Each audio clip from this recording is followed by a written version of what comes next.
welcome to the Afghanistan Project Podcast. I'm your host, Beth Bailey, and today my guest is Tahmina Nasser, who arrived in the U.S. during Operation Allies Refuge after working with the Americans for over a decade. And Tahmina, you reached out to me because you had a message you wanted to share, and so I guess I'd like to start with you kind of briefly talking about the message that you're bringing to this podcast, and then I think we can kind of go into your story. Um, my message is very short and simple. I worked as an interpreter, or I worked as an ally for United States, and I wanted to United States to stand by me just the way I stand with them. People like me, thousands of thousands like me, stand with the United States. Many people lost their life by standing with United States Army, any kind of project, I would say. But today, we are in the middle of nowhere. We are in a place which we are unable to even call home. We are just like, we're scared that what's going to happen next. Are they going to knock on our door? Are they going to take us? What's going to happen to our kids? What's going to happen to our family members? Today, when in August, when I left Afghanistan, I had no choice but then leaving Afghanistan. But today, when I am just sitting in here and I look at my kids, and I think that, okay, if I go back, if they send me back, what's going to happen to me? What's going to happen to the daughter that I have? She'll have no future. What's going to happen to my son? Will he be safe? Will he be able to study just the way he's studying over here right now? Will he be able to respect women the way that he is supposed to do? Will he be good enough for the community? This is something which is bothering not just me, but thousands of people like me, men's like me. So this is my message. Why us? Sure. We were there for you, but why not today you are for us? Why not stand by us? And I think it's important for people to know up front, you came in, you have safety, you have a path that is supposed to be assured, but everybody has watched all of those other paths get chipped away. And so, of course, even for people who have a path that feels safe, there is not certainty right now. There is a lot of concern about what happens next, and concern for the country at large, because everyone sees schools being turned into madrasas, girls being denied education, or even the ability to drive, to be in a vehicle and not be in the way back, like David Collier said he saw when he recently traveled to Afghanistan. It's the level of change in the country is significant and severe, and I really appreciate you being here to share that message. And I think the best way to do that is to talk about your work with the U.S. So could you start by telling everyone what I already know about when and how you started working with the U.S.? Before we start, I just want to share something that I saw in the news. It was absolutely horrifying for me that how this could be possible for 60, 40, 50, 30, or 28 or 20-year-old men to get sexually possessed, I would say, by an 11-year-old girl which is walking on the street. It's something unbelievable. I saw it in the news that girls are not allowed to go out because they can sexually can harass men, or they could just put devilish thoughts on their mind. I mean, it's scary. It's very, very scary. Come to the point that where that I started. It was June 2025, afternoon, the summer afternoon. I still remember. I was in Camp Phoenix with another 600 boys who were sitting next beside me without knowing that I'm a woman or I'm a girl. We went to Camp Phoenix that they were hiring on that time, translators and interpreters. I went there, I gave my exam, and I passed. At first they thought like I might have cheated or I might have this and that. But when they knew that I speak a very good English, and they were like, yeah, you're hired, and you have to wait. So I wait a couple of months. My first position as an interpreter was at ANA, Afghanistan National Academy. I worked there I was there for about 8 months. We were translating for, the soldiers, Afghan soldiers. We were training them. We were translating for them. We were with U.S. mentors that they were teaching. They were they were giving trainings to the armies, and then after that there was a position open in Camp Eggers as an assistant manager.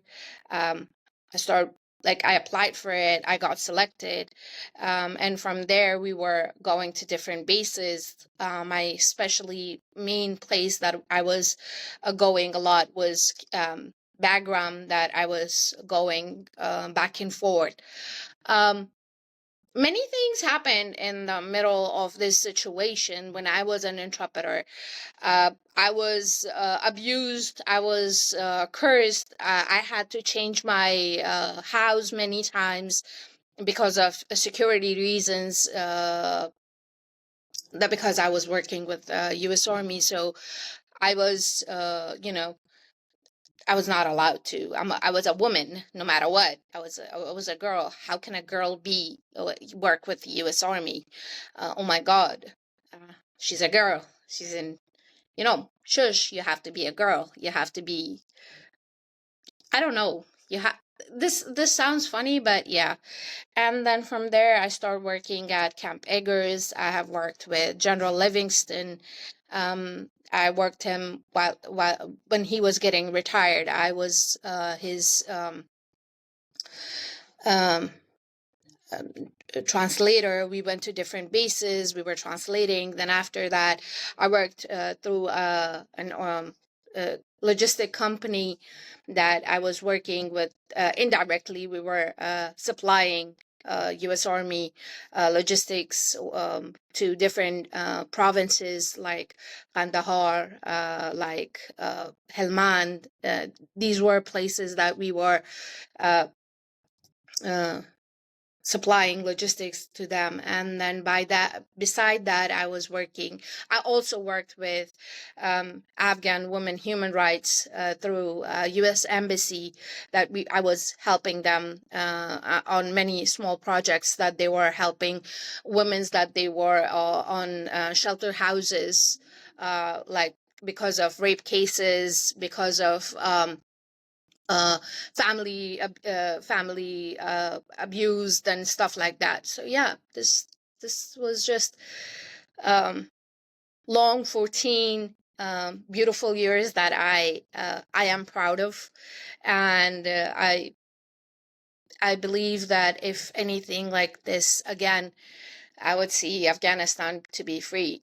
I'd be standing again next to U.S. Army, U.S. Marines, U.S. Force, Air Forces, or Special Forces, helping them.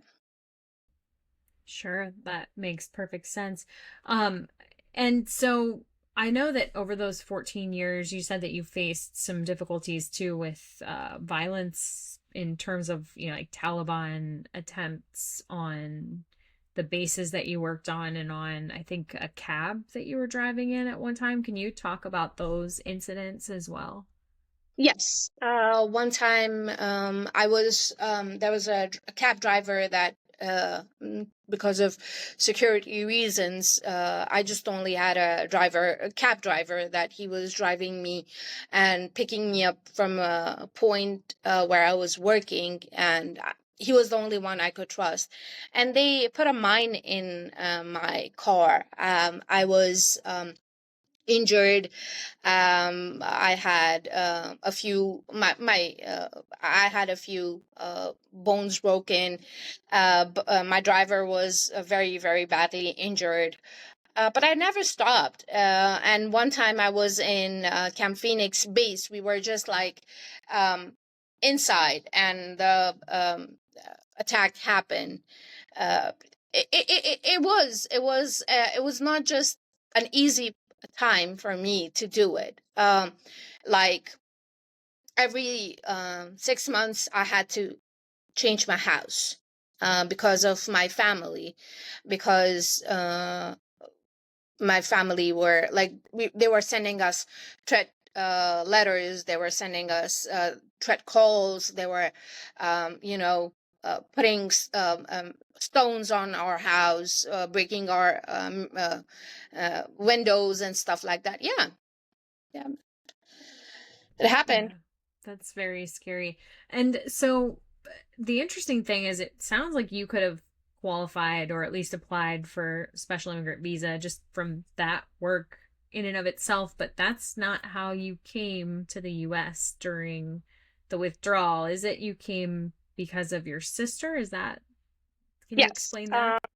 Yes. um I never believed that US is just gonna, back out.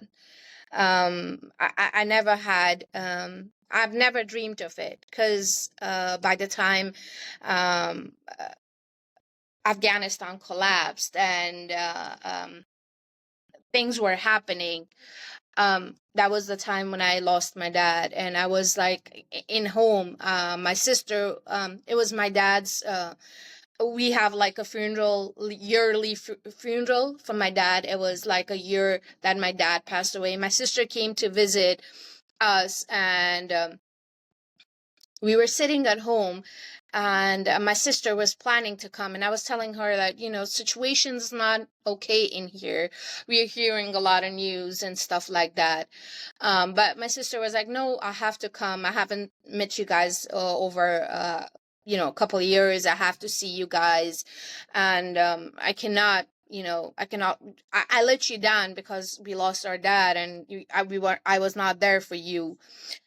So when she came, my sister was outside with my mother shopping. I was inside home, and when I found out, it collapsed. Kabul collapsed. I was in Kabul, and um, on that same day, my sister received an email from U.S. Embassy that you can bring your immediate families with you to take us with you to U.S. um, I was still like, no, they're gonna come and save us.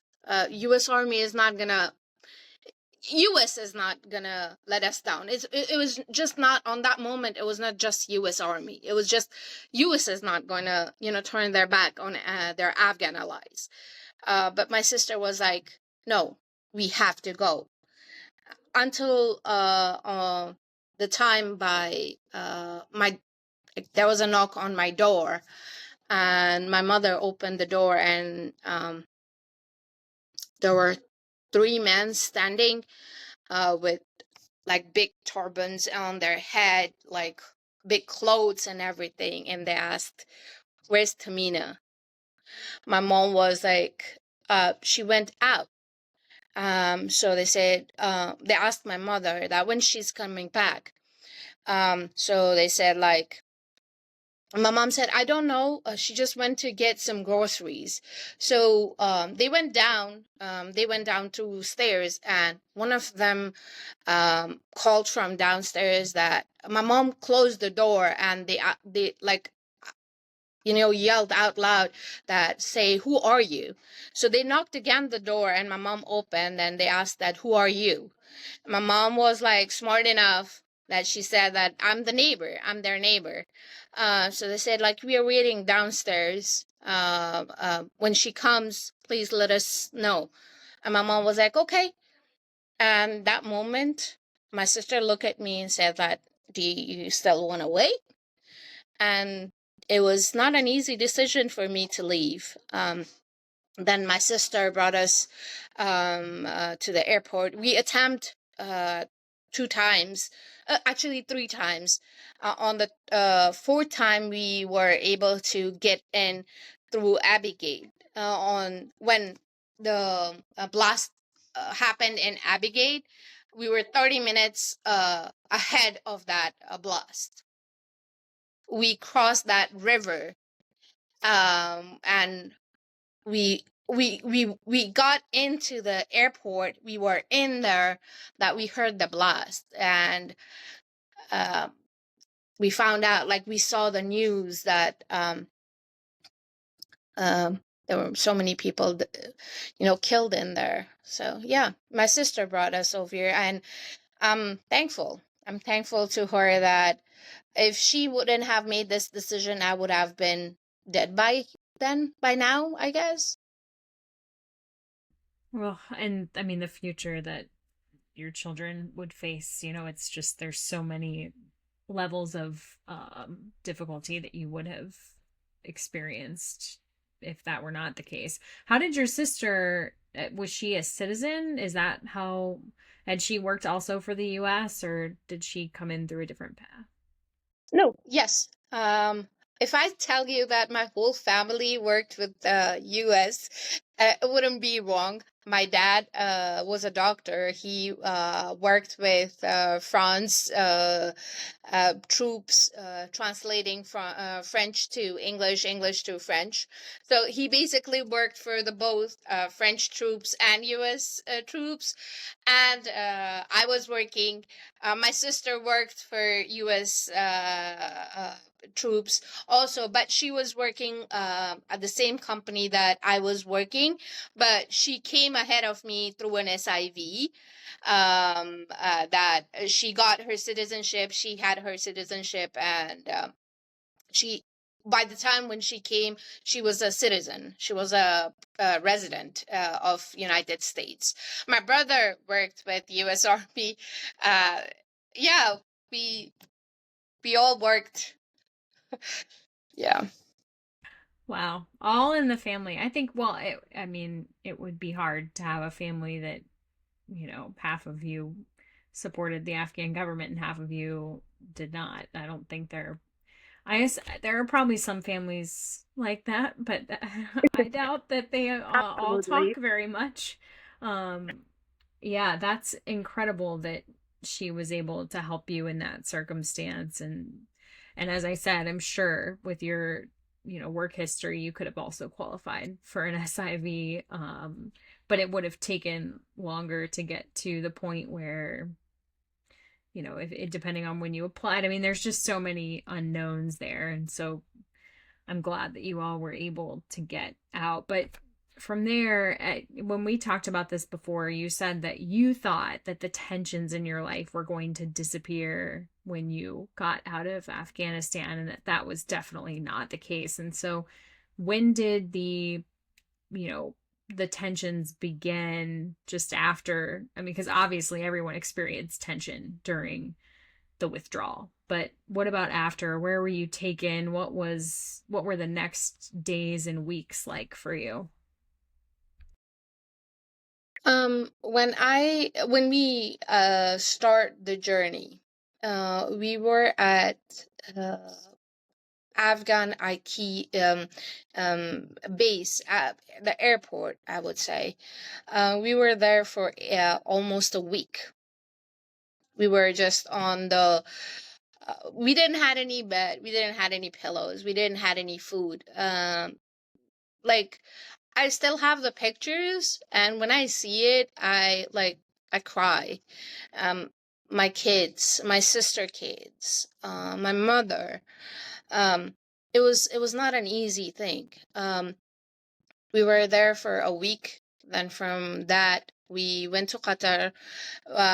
We were at Qatar air base for 9 days, and then from there they took us to Germany air base, and then from Germany air base they took us to another base in Germany called Ramstein, and then from there we got to Philadelphia. Then from Philadelphia we got to New Jersey, and then from New Jersey we got to where currently I am. In this process, when I was coming, every time there was situations that I was ready to give up, and I was, to be honest, I was lost. I didn't know what to do, what's gonna happen, and because the situations on the camps that we were there, it was not an easy. Um, it was not something that anybody would have chosen for themselves. But when I got to United States, I was like, I took a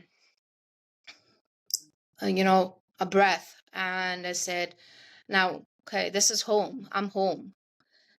But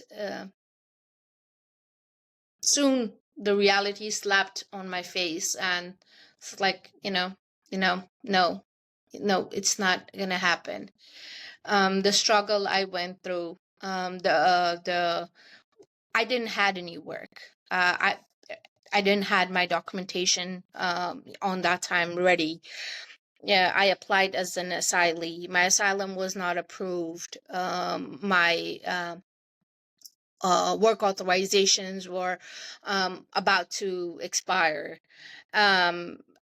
And when I found out that these things are happening, that the Trump administration is deciding to take Afghans out, and it's just 14,000 people. At first, when the news were like something like that they're taking out 14,000 people, I swear I was at work and my legs were shivering, and I was like, okay, where am I gonna go? What am I gonna do?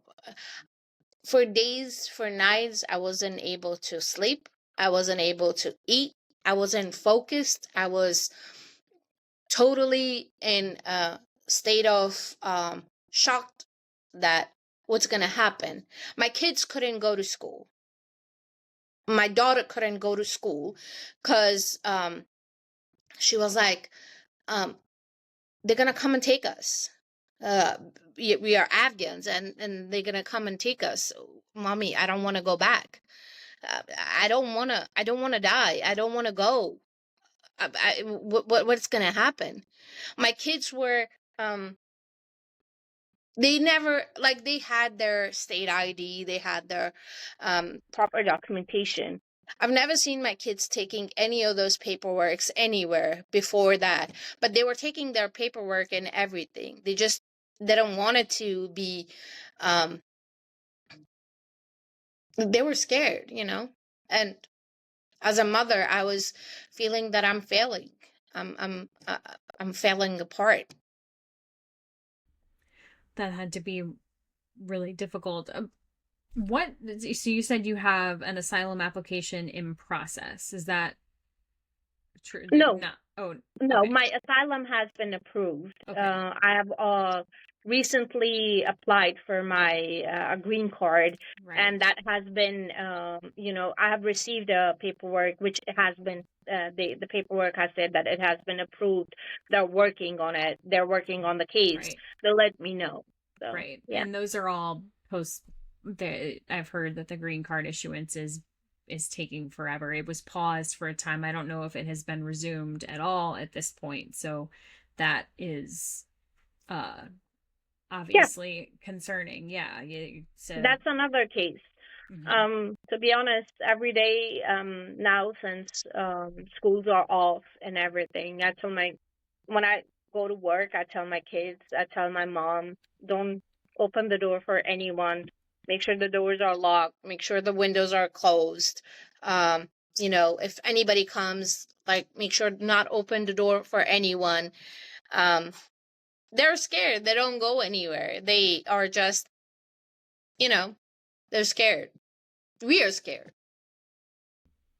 Yes, I absolutely comprehend that. I know that so many of the people who I'm close with who have, resettlement agencies that they work for, that they even started, have been just distressed that they have to do know your rights training for the Afghans that they were trying to make feel safe in this country. And you don't feel safe when you have to carry around your documents to be sure that you don't end up being deported or put in an ICE facility. That's not a good feeling. But you told me that difficulty started before even Trump took office, and so I would like to understand, because you came through your sister, did you get initially humanitarian parole? And some of the humanitarian parole doesn't necessarily give you refugee resettlement benefits, so how do you know how it was supposed to work and how it worked for most Afghans who came over in the aftermath of the withdrawal, and how it worked for you? It's a long and very tragic story. When I was at camp at New Jersey, my mom, she's a cancer patient.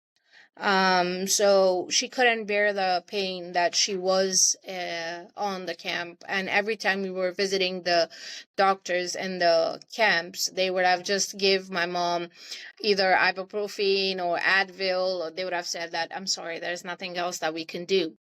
So the only way for me was like to do an independent departure, to get out of the base by my own, to be able to, treat my mom, to get her medication and everything. And I did it.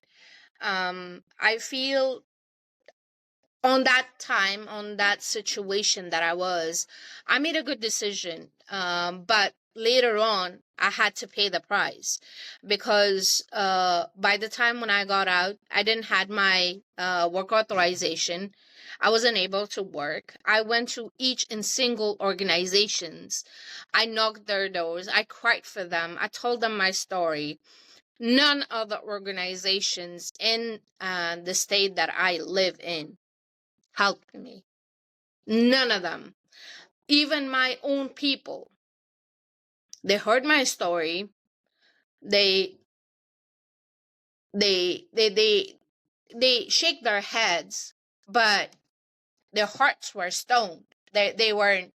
They were like, yeah, we will help you and stuff like that. And by the time when I was calling them that, oh, I'm sorry, there's nothing that we can do for you. Please forgive us. Or please, do this, do that. And I'm like, I'm a woman. And what the hardest part was, like, I was sexually abused by so many people who were working on those organizations. And nobody, literally nobody cared. Nobody heard me. Nobody said a word. So it was very difficult. That sounds horrifying. How have you managed that, I guess? It was very difficult. I started working in very small stores. I started working in many stores for long periods of time. My first job was at 7-Eleven. I worked there for 14 hours shift. I was leaving home at 5 a.m., coming back at 10 a.m. in the night. I worked in different stores, to be honest, to save up some money.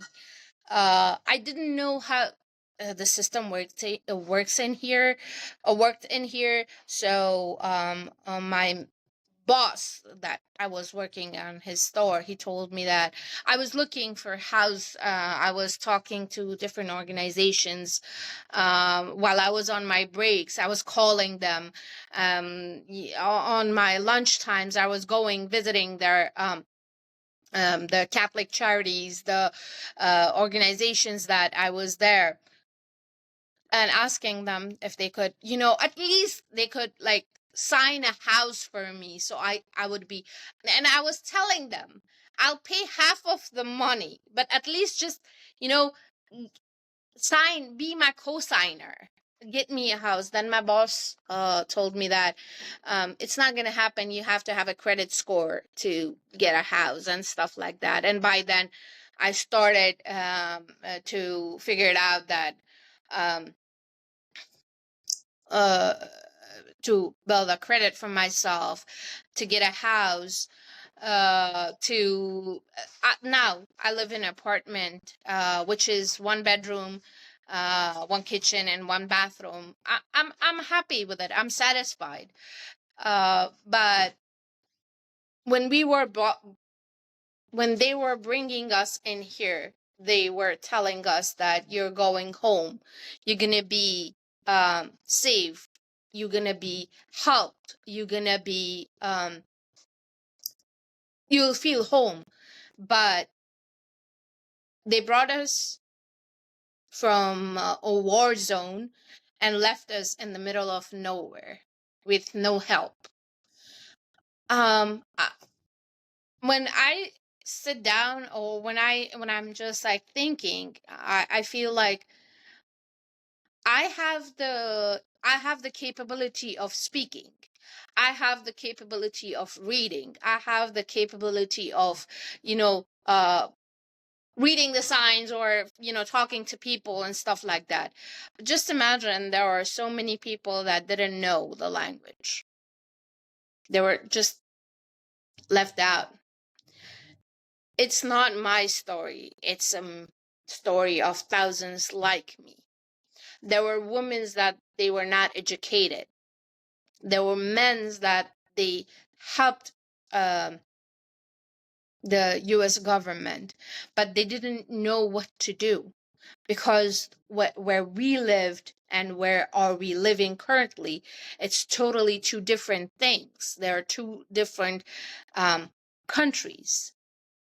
If you don't have the guidance, how you will be able to find yourself, that it's not easy. It's not just I would say, oh yeah, okay, I made it here. I'm just, yeah, I'm okay now. I'm working. I'm making money. To be honest, I'm still struggling. I almost got evicted because I wasn't making enough amount of money. I was in a situation that I was sick because of the injuries that I had by the past. I was failing to support my family. I was failing, and each and single time when I knocked the door, they slammed the door on my face. You know, before I said sexually I was abused, I wouldn't say abused, but I was assaulted. Like by their words. Oh yeah, you're such a beautiful woman. Really? Is this my identity? A woman? You see me as something that you could um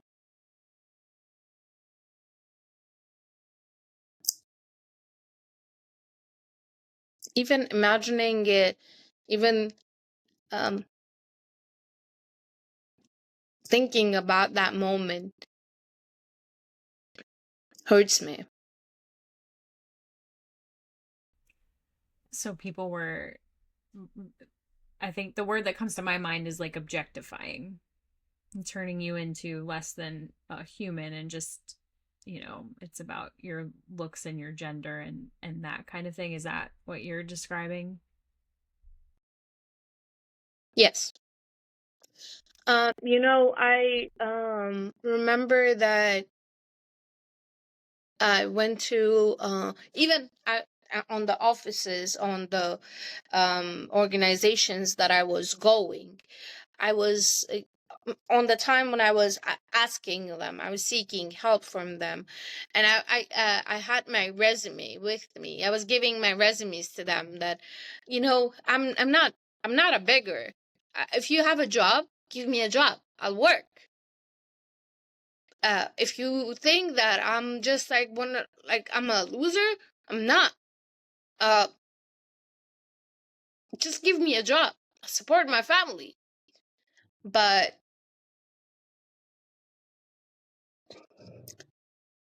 no one did, and it hurts. It hurts really bad.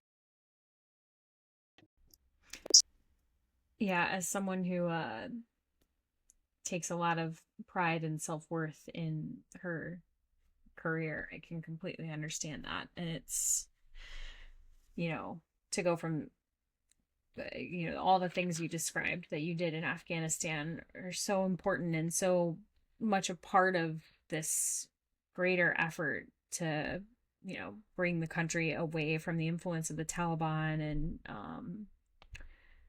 and to do these great things. And so to come here and then to not have a hand up to get those jobs, that had to be so difficult. And I I wish you had been in an area where some of these fantastic organizations are, that are really working hard to help people find those jobs that give them that sense of satisfaction and help them land on their feet and start putting away money. It's that can make all the difference in the world for someone, compared to when you have to do it on your own. Even if you're able, like you are, to speak such excellent English and to have such an incredible resume, it still helps to have somebody who can navigate the culture and be an ally for you as you're starting afresh in a brand new country. And I'm sorry that you didn't have that, especially as a mom, especially as a woman whose mother was going through cancer. I mean, that's a lot of really difficult circumstances to try to juggle all at the same time. I grew up in a war zone. Um, my dad, the thing that he taught me, my sister, and my brother was like, never give up. I never did. Never did. But since I got to US, believe me, every time when I see my family through a tension or a problem or something that it's bothering them, I feel like I'm failing, I'm losing, I'm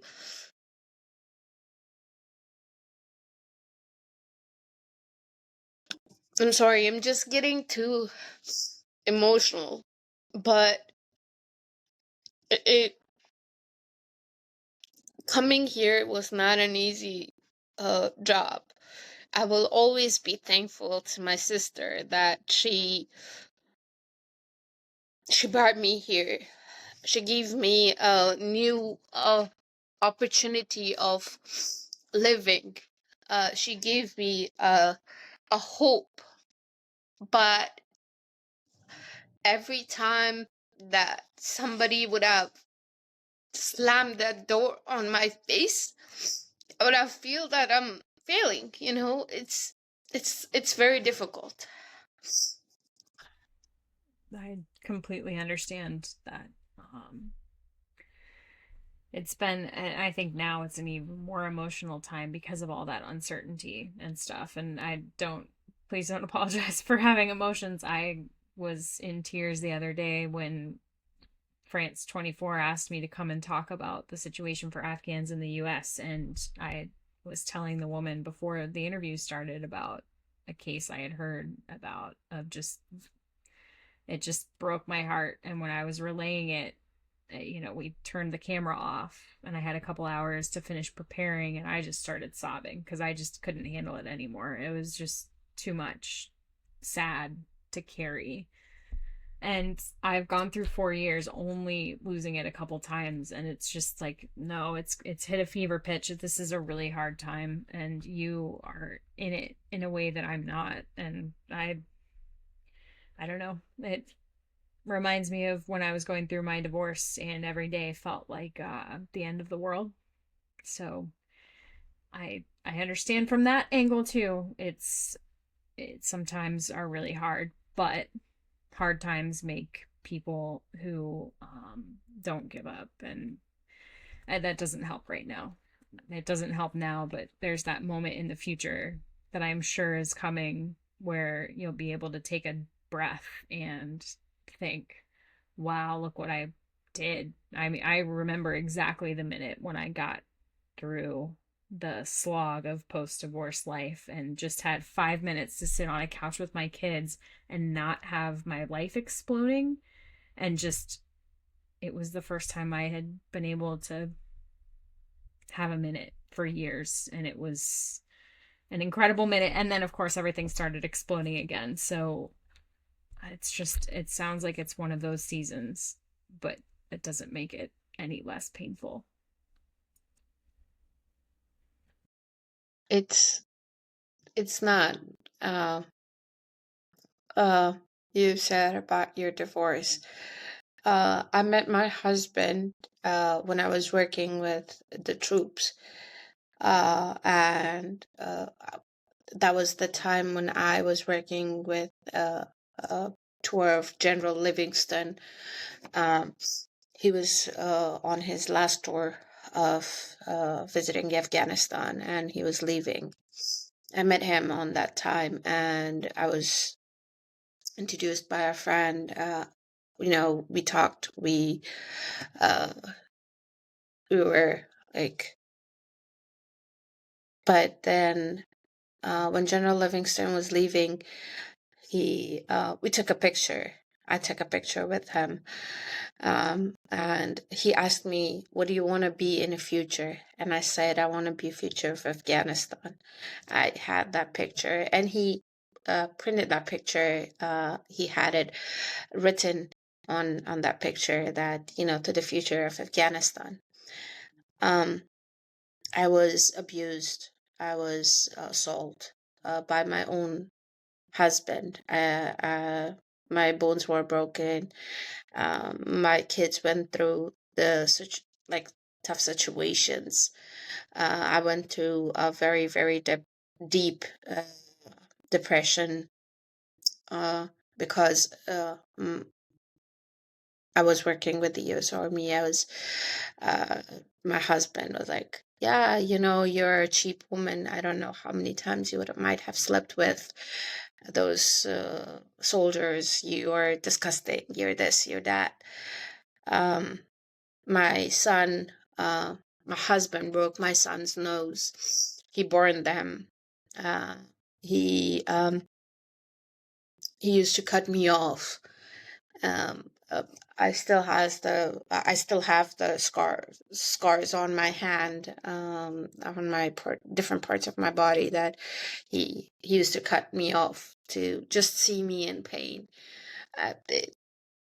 For a woman living in Afghanistan, life has never been easy, and the situation currently is going on. It's horrifying. It's even though when I'm in a deep sleep, and when I see something like, when I see a dream like that, I just wake up and sit down. I cannot go to sleep to just, it's a reminder of every day that, what an Afghan girl is going through in in its own country, on her own country. She doesn't have an identity. She doesn't have a voice. She doesn't have a dignity. She's treated like an object of,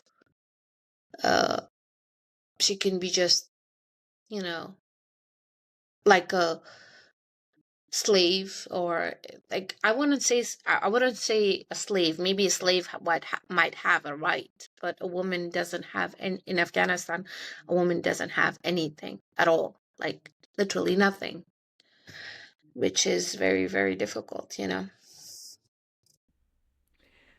Yes. I can't even. The story you mentioned earlier about the 11-year-olds maybe exciting this, the sexuality of men in Afghanistan. It's the same argument they made when they decided that women couldn't be seen in the home anymore, and new buildings had to be built with a wall outside so that a man passing by couldn't be excited by seeing a woman in her home. And interesting, why don't they put the blinders on the men?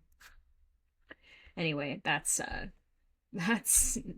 never going to happen in the Taliban's Afghanistan, but it's unfair, the burden that has been placed on women and the agency that's been taken away from them. And that is one thing about this country that certainly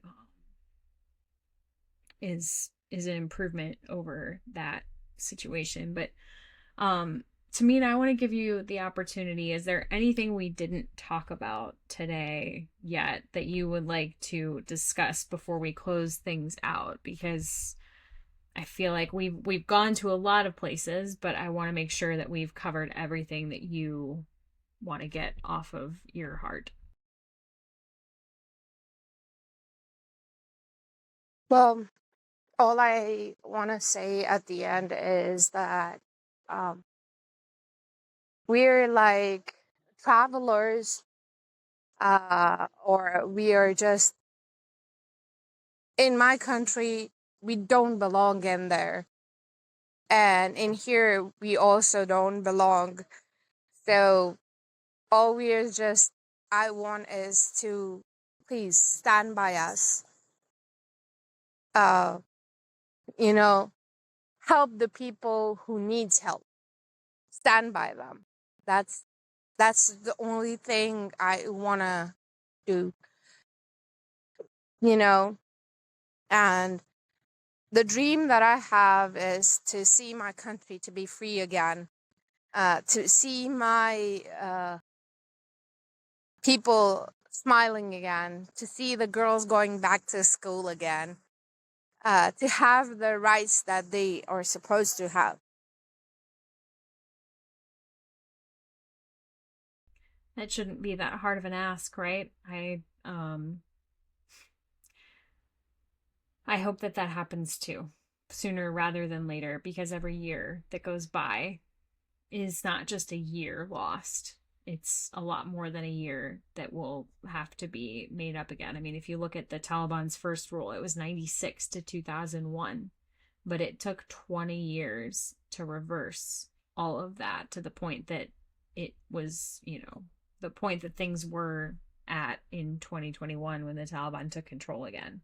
And so now we're almost 4 years into this again. So how long is it going to, is it another 20 years? Is it 15 years to undo the harm that they've caused? I was just talking about this with David Collier too, that, it's not just harming Afghan women through these edicts. They're turning Afghan men into informants or enforcers. And it's just increasing that misogyny that so many women have experienced, like you have, unfortunately, Tahmina, in your home, that leads, I think for Western audiences who aren't familiar with Afghanistan, they don't understand the level of hopelessness that so many Afghan women experience in their homes when, you know, Afghan women try to set themselves on fire because they are being abused by their husbands and their mothers-in-law and anybody else in the family who wants to pick on her. And there's just yeah, that's a cultural problem that needs to change. And it did, I think, for many women, it did improve over the last 20 years. I don't know. I would love to have you weigh in on that before we close out. Tahmina, do you think that things were improving and setting off on the proper foot for women before the Taliban took control again? A lot. Um, um, you know, and each part of government, schools, universities, um, you know, women was part of society. Women was, uh, you know, getting back on their feet. Women was not treated as an object on that time. Women had an empowerment. Women was like, yes, she's the, if a man cannot do it, a woman can do. And there was a respect. There was a hope. Yes, girls were going to colleges, universities. They were doctors. They were engineers. They were lawyers. They were more than half of society. They were they were building the society. It was they were there were so many girls that they were representing Afghanistan in many different platforms. The girls were going like from engineering university. They were showing their projects. They were getting introduced in the world. But unfortunately, it was like it's just like a nightmare. And sometimes I hope it's just this nightmare ends up and it finishes. uh, I personally, as a woman, you know, even though like a woman which was not working in the government or was not working in a private company or not private organization or anything, they were building, they were representing, they were uh, building their kids. They were presenting their kids to the, with a better um, uh, object to the community. Uh, they were telling their kids to, what's good, what's bad, because your first school is your home. They were they were teaching their kids. They were working so hard on their kids. It was not just a woman who was working in ministry, or it was not just a woman who was a teacher. It was not a woman who was working in governor office or in a company or anything. Even mothers, they were building the community, but they took everything away. They took everything away. Yeah, they absolutely did. And I just hope that something will change. And yeah, if not, at least that Afghan women will have opportunity in other countries, and that other countries will not recognize the Taliban and will continue to give safe haven to the people who need it, so that all that was grown during those years is still able to return and make the country succeed when the Taliban do wear out their welcome, which is they've worn out their welcome, but they're not getting the message, and they do hold the power and 7 point how many billion dollars of US weaponry. So for now, they are the reality. But yeah. Well, Tahmina, I want to thank you so much for taking the time, for sharing your story so openly. It was really impactful to hear about your experience, and I hope that things will continue to improve and this season of difficulty doesn't last for 3.5 more years, because it's just untenable for any human to have to feel this way for such a long time. I said my dad taught me to never give up. So I have hope.